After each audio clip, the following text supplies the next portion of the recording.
नमस्कार मित्रों, मैं गौरव सिंह ज्ञान और आप देख रहे हैं आपका अपना चैनल ज्ञान संगम वन। तो आइए आज बात करते हैं हम ग्राम पंचायत अधिकारी 2023 उत्तर प्रदेश, जिसकी अधिसूचना कुछ ही समय पहले जारी कर दी गई है, जिसको देखते हुए हमने पंचायती राज व्यवस्था के इतिहास पर प्रकाश डालने का प्रयास किया है, जिससे आपको काफ़ी मदद मिल सकती है आने वाली परीक्षा में। तो आइए देखते हैं हम पंचायती राज व्यवस्था का इतिहास उत्तर प्रदेश के संदर्भ में। सबसे पहले समझेंगे, यह शासन प्रणाली का एक अंग है और यदि विचारधारा की बात करें तो यह एक गांधीवादी विचारधारा है। हालांकि आप जानते होंगे अंबेडकर जी और गांधी जी के विचार अलग अलग थे, वो बात अलग है। और संविधान की यदि बात करें तो अनुच्छेद 40 में इसका प्रावधान किया गया है और अनुसूची की बात करें तो 11वीं अनुसूची इसके लिए ही जोड़ी गई थी। और ये आया अस्तित्व में कैसे था? 73वें संविधान संशोधन में आया था 1992 में। और इनके गठन की जिम्मेदारी राज्यों पर है। इनके जो गठन की जिम्मेदारी राज्यों पर को सौंपी गई है वह अपनी व्यवस्था अनुसार कर सकते हैं। और भाग की बात करें यदि संविधान के तो भाग 9 में अनुच्छेद 40 भाग 9 अनुसूची 11वीं और 73वां संविधान संशोधन 1992।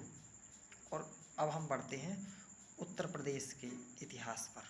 ग्राम पंचायती राज व्यवस्था में उत्तर प्रदेश पंचायती राज अधिनियम सर्वप्रथम 1947 में आता है, जिसे गवर्नर की परमिशन के द्वारा अस्तित्व में लाया गया।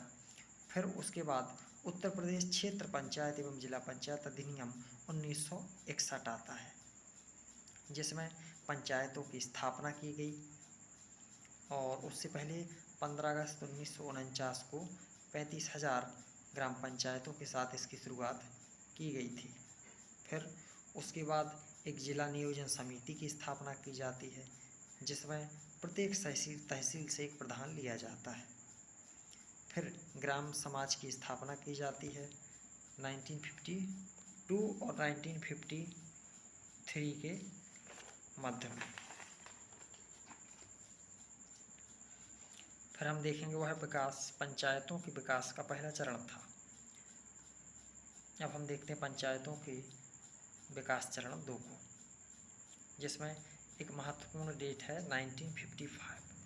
उससे पहले हम देखेंगे उत्तर प्रदेश में पंचायत राज संशोधन विधेयक पारित किया जाता है 1953-1954 के आसपास, जिसमें जो कि विधानसभा के सदस्यों की एक समिति के द्वारा किया जाता है। फिर उसके आगे 1955 में पंचायतों के दूसरे आम चुनाव संपन्न होते हैं, जिसमें कुछ प्रावधान किए जाते हैं। इसी के तहत ग्राम समाज को एक कर दिया जाता है, कर क्षेत्र दिया जाता है जो जिसे वह उगा सकते हैं। और पंचायत अदालतों को न्याय अदालत कर दिया गया। फिर 1959-60 में ग्राम सभा में कृषि समिति की स्थापना की गई। अब हम देखते हैं पंचायतों का तीसरा विकास चरण, जो कि 1960-61 के आसपास था। इसमें कृषि को बढ़ावा देने के लिए कृषि उत्पादन तथा कल्याण उप समितियों का गठन किया गया और एक बदलाव किया गया निर्वाचन में। ग्राम सभा के प्रधान का चुनाव गुप्त मतदान प्रणाली द्वारा किए जाने का निश्चय किया गया एवं क्षेत्र पंचायत एवं जिला परिषद अधिनियम क्रियान्वित किया गया, जिसके अंतर्गत ग्राम पंचायत, क्षेत्र समिति और जिला पंचायत बनाई गई।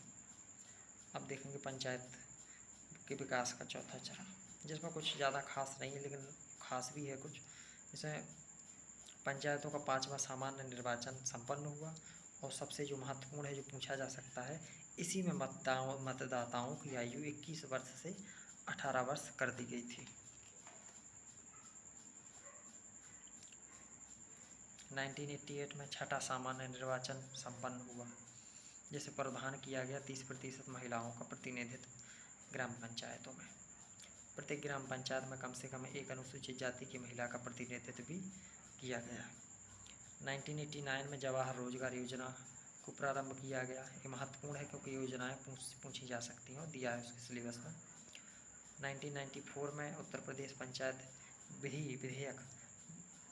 विधेयक लाया गया जिसे 22 अप्रैल 1994 से लागू किया गया, जिसके अंतर्गत क्षेत्र समिति तथा जिला परिषद अधिनियम 1961 में संशोधन कर राज्य में तीनों स्तर की पंचायतों को प्रदान किया गया: ग्राम पंचायत, पंचायत समिति, जिला पंचायत। इसी के तहत राज्य निर्वाचन आयोग का गठन किया गया, राज्य वित्त आयोग का गठन किया गया और 1000 की आबादी पर ग्राम पंचायतों के गठन का प्रावधान किया गया।